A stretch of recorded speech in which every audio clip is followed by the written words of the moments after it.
L'Amazonie, 8 millions de kilomètres carrés, 200 fois la Suisse. C'est encore aujourd'hui la plus grande forêt primaire de la planète. Cette immensité végétale remplit de multiples fonctions naturelles. Elle absorbe le gaz carbonique de l'atmosphère, elle règle le régime des pluies du continent sud-américain. L'Amazonie stabilise aussi le climat de la région. La tribu des Indiens Kayapo a longtemps refusé le contact avec les étrangers. Elle est partie vivre au bout de la forêt, sur un territoire qui abrite encore d'innombrables sources d'eau pure.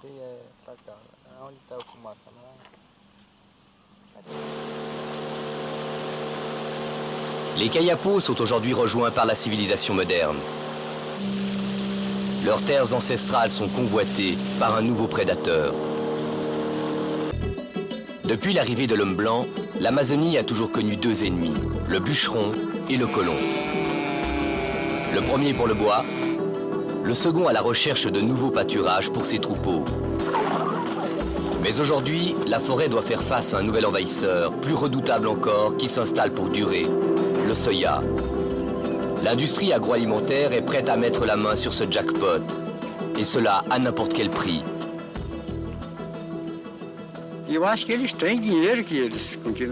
Ces gens sont sans foi ni loi, parce qu'ils ont beaucoup d'argent et beaucoup de pouvoir.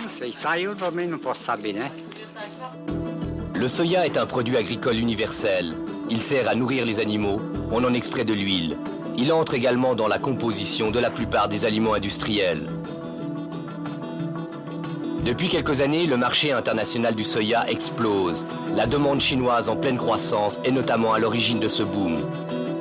Le Brésil veut devenir leader sur ce marché. Sa production nationale augmente de 10% par an. Au Brésil, la forêt primaire ne sera plus jamais considérée comme un écosystème homogène, mais au contraire, comme un territoire partagé entre exploitation et conservation. Sur le terrain, chacun peut observer la progression rapide du soja. La culture s'est d'abord développée dans le sud, puis dans le centre du pays, et plus particulièrement dans l'état du Mato Grosso.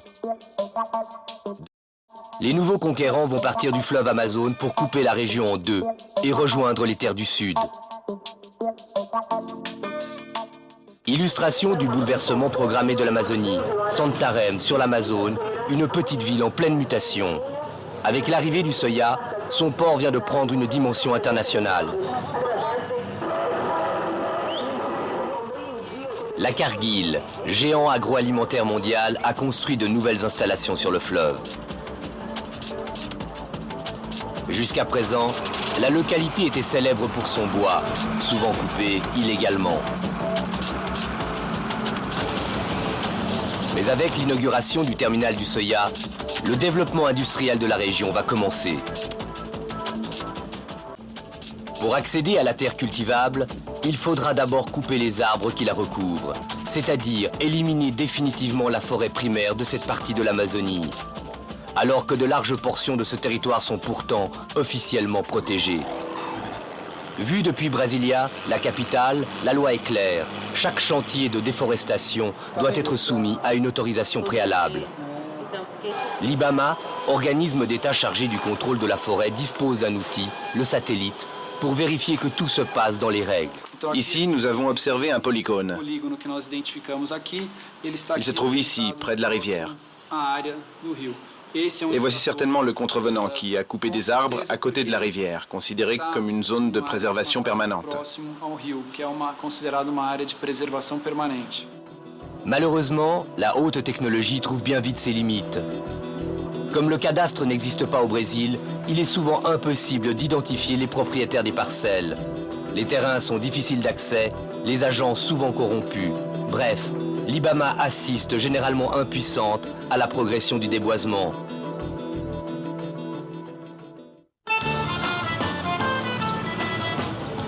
L'Amazonie, c'est encore le Far West.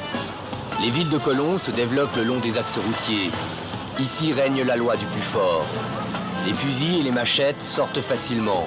Un désordre qui profite aux plus opportunistes.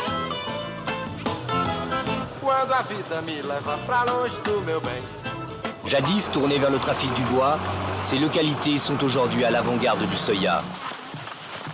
Dans les années 70, le gouvernement brésilien avait lancé les pauvres de ces bidonvilles dans la forêt, avec ce mot d'ordre: travaillez dur, les plus courageux sortiront de la misère. Cette famille est venue tenter sa chance en Amazonie.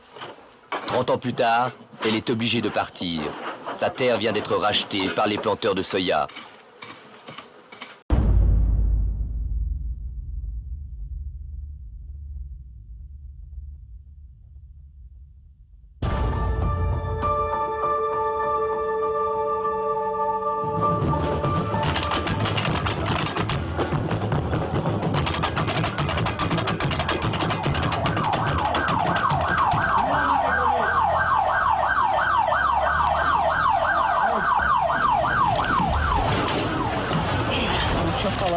Nous avons repéré des narcos. Nous sommes alors entrés dans la favela, ils étaient armés. Ils ont tiré, on a répliqué et il y a un blessé.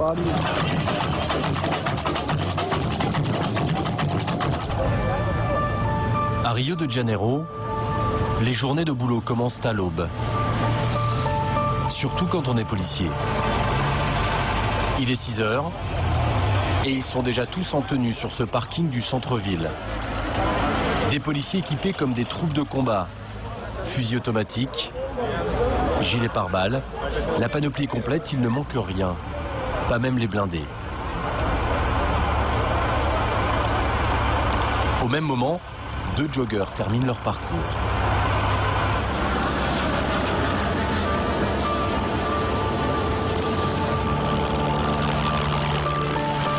Un quart d'heure plus tard, les policiers sont déjà en place. Leur objectif, investir la favela de Jacarezinho, le petit crocodile en brésilien, l'un des 800 bidonvilles qui entourent Rio. Devant l'arrivée des policiers, les premiers habitants quittent la zone.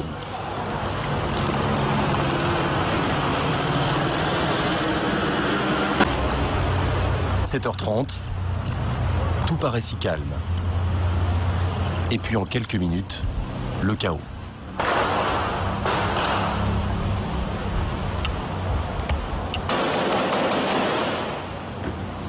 Les premiers coups sont partis de la favela. Difficile de savoir où exactement. Les policiers répliquent.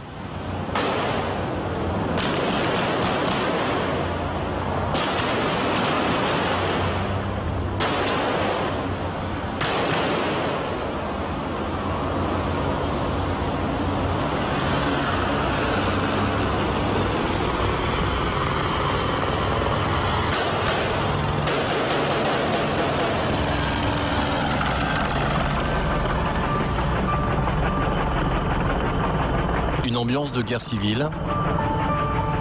C'est pourtant une matinée presque ordinaire à Rio de Janeiro.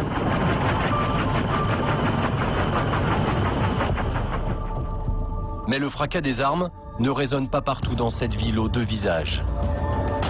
Rio de Janeiro, où les plus riches côtoient les plus misérables, sans jamais se regarder. Rio, c'est d'abord un site unique au monde, avec sa baie ouverte sur l'Atlantique et ses plages aux noms mythiques, Copacabana, Ipanema, Leblon. Un décor de rêve qui attire les touristes surtout pendant la période du carnaval. 5 jours de liesse populaire qui nous ferait presque oublier l'autre Rio, celui de la misère. Ce Rio-là est accroché à flanc de colline, surplombant les quartiers les plus huppés de la ville. Ce sont les favelas, des zones d'habitation construites illégalement par ces Brésiliens fuyant la pauvreté des campagnes et venus tenter leur chance dans la grande ville. À Rio, 1 habitant sur 4 vit dans ces bidonvilles. Des zones abandonnées par l'État et laissées aux mains des trafiquants de drogue. En 20 ans, ils ont imposé leur propre loi, celle des armes, et fait fructifier une seule économie, celle de la cocaïne. Résultat, la ville est plongée dans un climat de guerre civile qui fait plus de 6000 victimes chaque année. Et c'est loin d'être fini.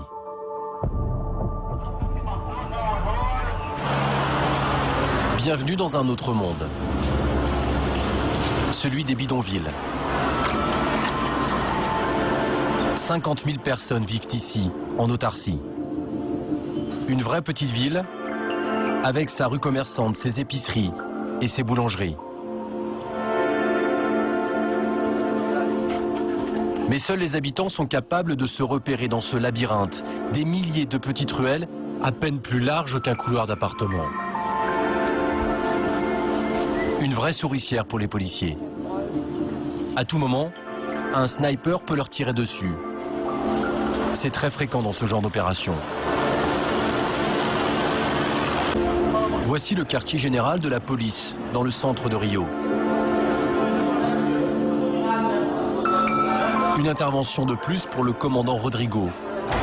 À 36 ans, cela fait 7 ans qu'il dirige ce genre d'opération. Au même moment, sur le parking, les prisonniers arrivent. Accueillis par les caméras de télévision brésiliennes. À chaque opération, les autorités tiennent à montrer leur prise de guerre.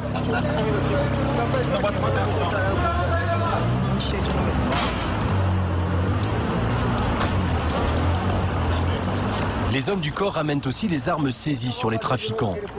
Des modèles que même ces spécialistes en balistique n'avaient encore jamais vus. Moi, je connaissais pas ce modèle. C'est une nouvelle arme, je ne sais même pas comment l'appeler. Ça vous impressionne, cette arme? Et je suis étonné par la capacité d'adaptation du mec qui a fabriqué ça. Elle est complètement transformée. Cette arme, c'est un vrai monstre. Une arme trafiquée pour faire encore plus mal. Ce modèle unique va aller compléter l'impressionnante collection de la police. Quand on rentre dans cette salle pour la première fois, on a du mal à y croire. Des murs entiers de revolvers accrochés à des clous. Des centaines de fusils rangés dans des casiers. Au total, ce sont plus de 260 000 armes qui sont consignées dans 4 entrepôts comme celui-ci. Et bientôt, il faudra pousser les murs. Car comme aux États-Unis, la vente d'armes est légale au Brésil. Il y a 3 ans, le gouvernement a voulu l'interdire. Par référendum, une majorité de Brésiliens s'y est opposée.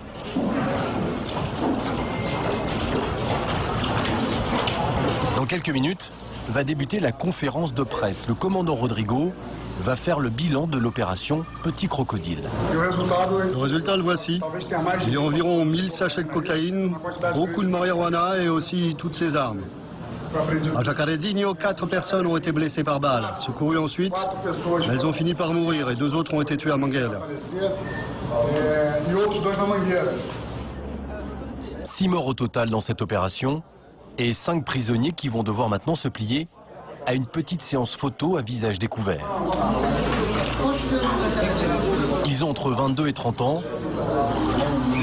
L'interpellé mineur reste à l'écart.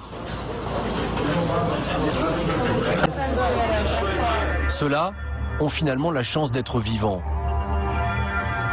Mais ce ne sont pas les trafiquants qui paient le plus lourd tribut à cette sale guerre.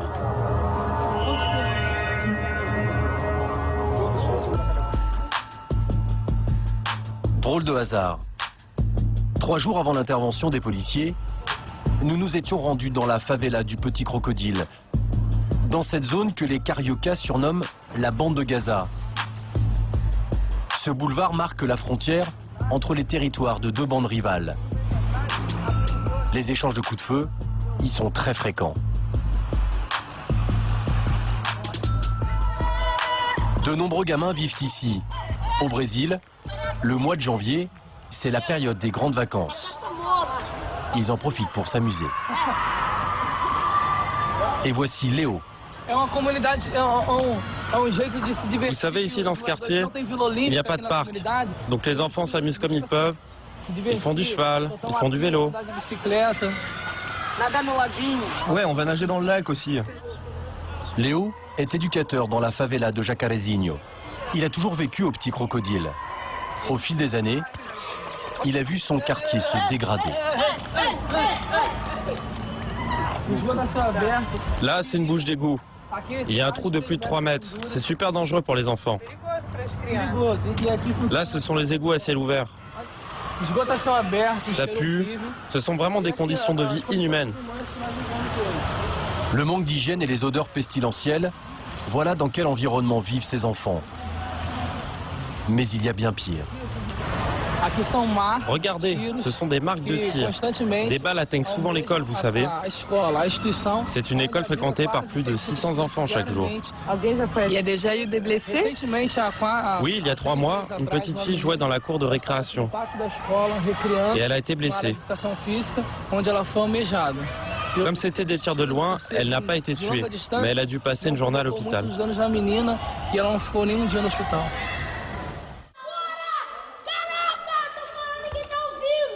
Pour ces gamins, le risque d'une balle perdue est toujours présent. Dès leur plus jeune âge, les éducateurs leur apprennent les gestes qui sauvent.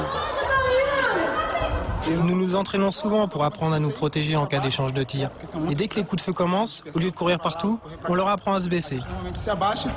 Et vous faites comment? Dès que ça commence, on se jette par terre. Il faut ensuite ramper pour se mettre à l'abri. Montrez-moi comment vous faites, les enfants.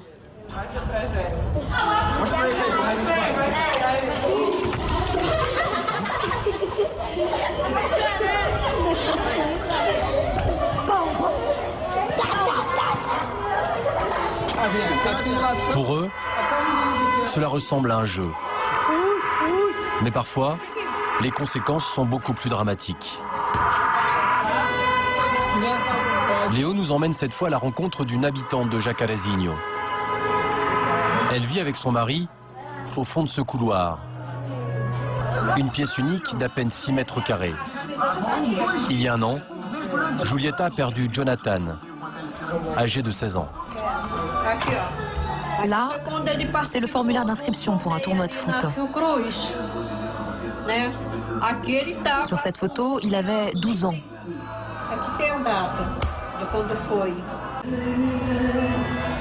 Pour nous, elle a accepté de revenir sur les lieux du drame.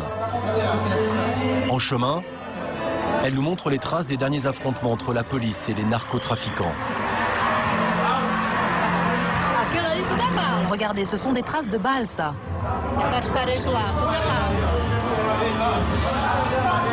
Des impacts de balles, il y en a partout. Dans les rideaux de fer, les devantures de magasins, sur les murs des maisons, du très gros calibre. C'est au cours d'un de ces affrontements que Julia et son mari ont perdu leur fils.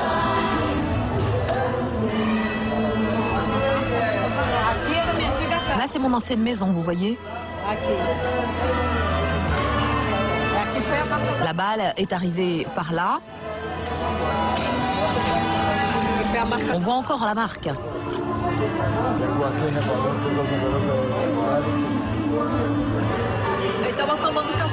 Mon fils prenait son café.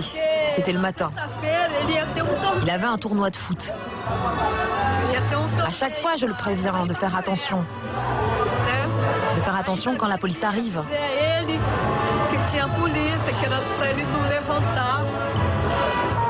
Mort d'une balle dans la tête, la vie de Jonathan a basculé pour quelques millimètres.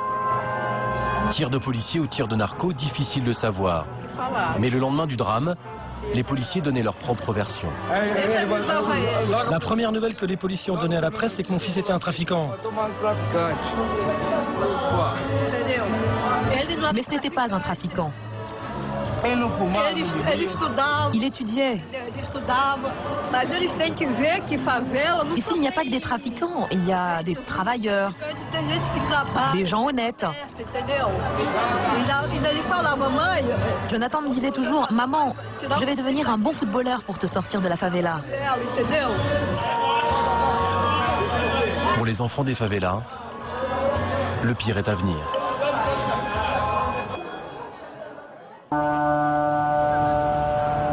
Mais qui sont-ils vraiment? Pour le savoir, Nous sommes rentrés en contact avec ceux qui dirigent la favela de Cantagalo, le chant du coq en portugais. Un bidonville qui domine Copacabana, un quartier chic de Rio.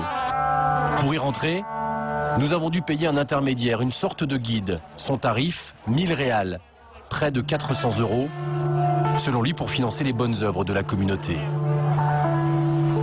Cantagalo commence au bout de cette rue résidentielle, derrière la benne à ordures. Pour y accéder, il faut emprunter un escalier et ça grimpe.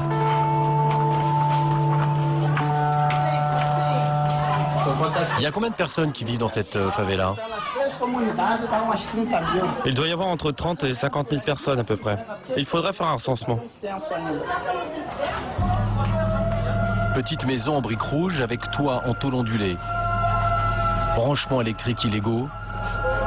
Cantagalo, c'est une favela typique de Rio. Nous poursuivons notre visite. Le parcours est balisé.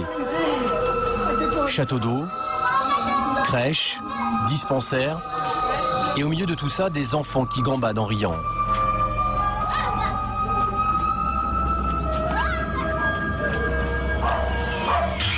Regardez lui, c'est un mec bien, un mec qui travaille, un vrai travailleur. À en croire notre guide, le chant du coq, c'est un peu le paradis sur terre. Mais un paradis qui ressemble plutôt à l'enfer. Mais ça, nous n'avons pas été autorisés à le filmer.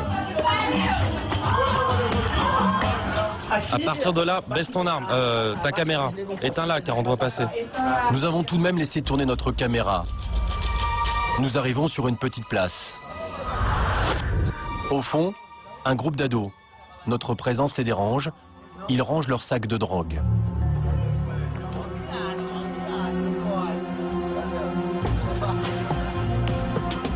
Ces dealers ont à peine 15 ans. Ils sont tous armés. Ils font leur business en pleine rue, à côté des enfants qui jouent. À Cantagalo, les ados portent une arme comme on porte un téléphone portable et vendent de la cocaïne comme on vend des bonbons. Ici, ces gamins ont posé leur stock par terre et comptent leurs billets à même le sol. Personne ne semble les remarquer. Nous continuons notre visite en laissant tourner notre caméra.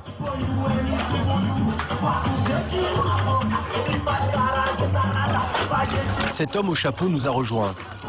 C'est le boss, le chef du gang. Il tient la favela. Ici, sans son accord, rien n'est possible. S'il n'a pas souhaité que l'on filme les petits trafiquants, c'est pour une question d'image.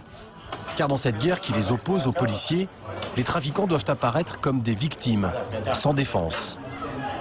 Pourtant, même s'il s'en cache, lui aussi est armé. En tout cas pour lui, les trafiquants de drogue sont indispensables dans les favelas.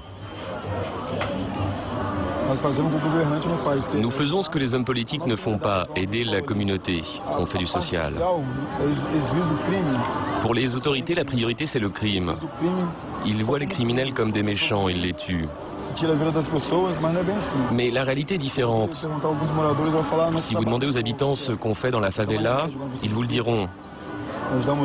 On leur donne des médicaments quand ils en ont besoin. Nous donnons de l'argent pour payer un taxi aux familles qui en ont éventuellement besoin. Et à votre avis, pourquoi il y a du trafic dans les favelas? Ici, il y a tellement de chômage, des problèmes d'éducation, un système de santé précaire. Alors certains se révoltent et rentrent dans le crime, car les salaires sont beaucoup plus importants que ceux de 5 familles réunies. Combien? Ça dépend du poste, comme dans toutes les entreprises. À peu près. Entre 2005 et 5 000 € par mois. C'est le salaire des gens qui habitent à Copacabana, voire plus. Oui, c'est ça. Notre parrain se prend pour un entrepreneur philanthrope et généreux. On croit rêver. Ce jeune homme qui nous suit depuis le début s'appelle Jonathan. Il travaille pour notre chef de gang.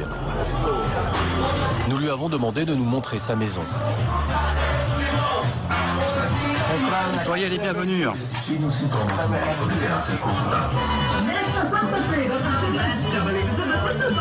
Ici, c'est ma maison. Soyez les bienvenus. C'est ici que je vis avec ma mère et mon beau-père. Rentrez, rentrez. Soyez les bienvenus. Ma mère est en train de nettoyer la cuisine. Alors madame, c'est comment la vie dans la favela? Ça va. On a quelques problèmes avec les égouts et l'eau courante, mais on se débrouille. Des conditions de vie misérables. À l'évidence, Jonathan est très loin des 2500 € de salaire. Lui, c'est un petit soldat du trafic, comme il y en a beaucoup à Cantagallo. À 23 ans, il essaie de faire vivre sa famille. C'est mon fils, Nathan. Il a 5 ans.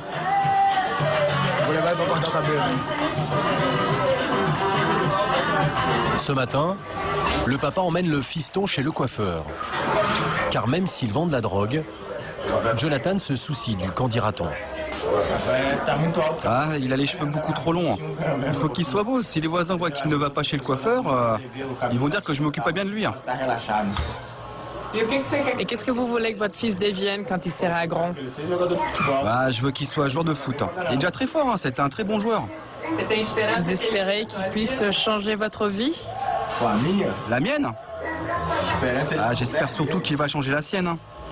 Car la mienne, elle est déjà bien compliquée.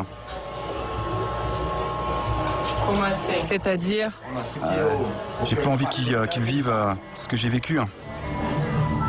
Jonathan est un miraculé. Une confrontation avec la police a failli très mal tourner.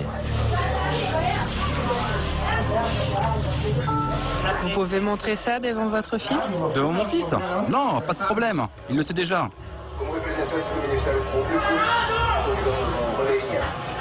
J'ai 2 balles dans le corps.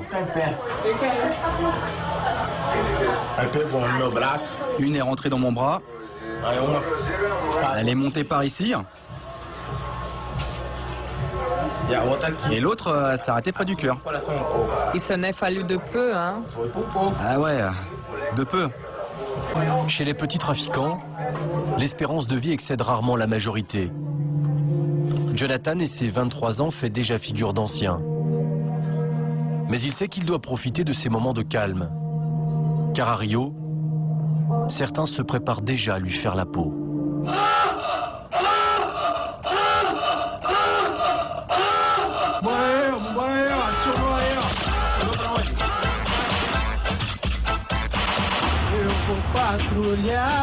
Eu vou patrulhar todo esse rio, vou botando meu AK, jogue o fuzil pro alto, vou te dizer que é o bofe, se bancar tu vai morrer. Eu vou patrulhar. Des chansons à leur gloire, il y en a des dizaines sur Internet.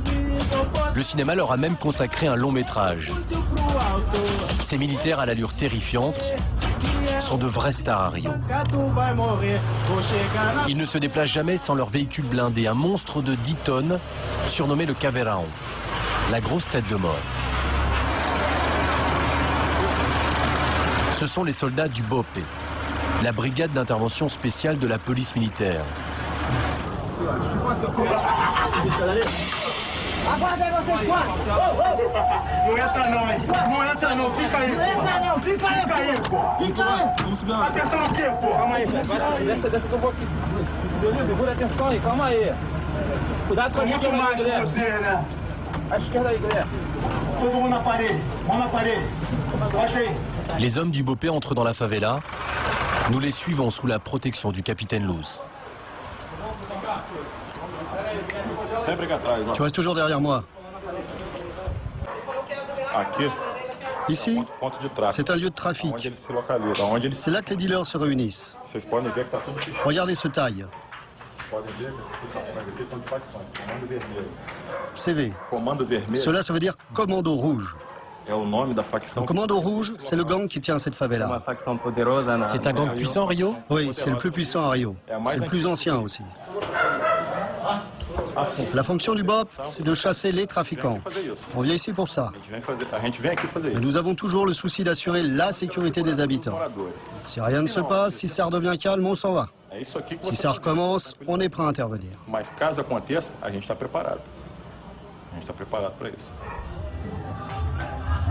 Cette fois, les trafiquants ont réussi à fuir. Mais tous n'auront pas cette chance.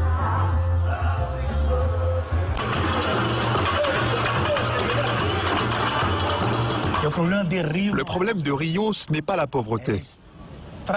C'est le trafic de drogue et la violence.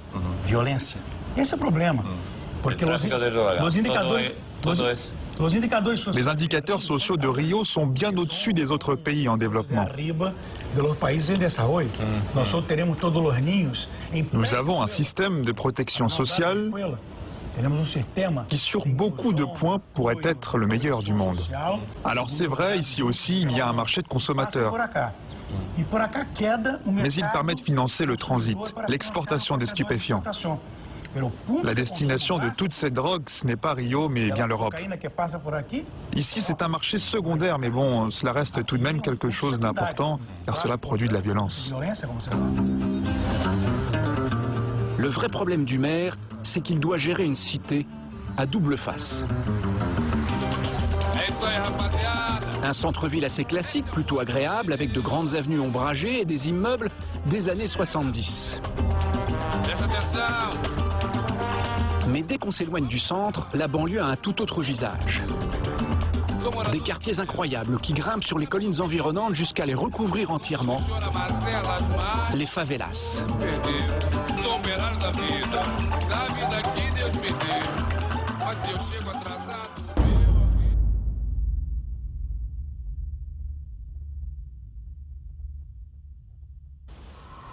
Les pauvres partis, place aux nouveaux propriétaires.